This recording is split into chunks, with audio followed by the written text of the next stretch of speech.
Friends ఇప్పుడు thread piping hand కి simple గా ఎలా వేసుకోవాలో చూపిస్తాను చూడండి. 1 ఇంచ్ వెడల్పుతోటి క్లాత్ అయితే కట్ చేసుకున్నాను స్ట్రైట్ పీస్. ఇది డబుల్ ఫోల్డింగ్ చేసి ఈ హ్యాండ్ చివర 1/2 ఇంచ్ వెడల్పుతోటి ఫస్ట్ కుట్టు అనేది వేసేసుకోవాలండి.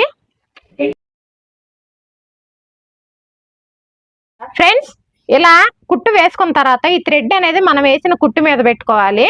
ఈ లోపటి ఖర్చులు బయట క్లాత్ మొత్తం హ్యాండ్ వైపే తిరగాలండి. చూపిస్తాను చూడండి ఫ్రెండ్స్. ఇదిగోండి లోపటి మనం కుట్టిన ఖర్చులు బ్లౌజ్ వైపే తిరగాలి. మనం పెట్టే థ్రెడ్ అనేది ఇదిగోండి కుట్టుకి సమానంగా పట్టుకొని ఈ పై క్లాత్ కూడా ఇలా లోపలికి మలిచేస్తే థ్రెడ్ పైపింగ్ అనేది నీట్ గా వస్తుందండి.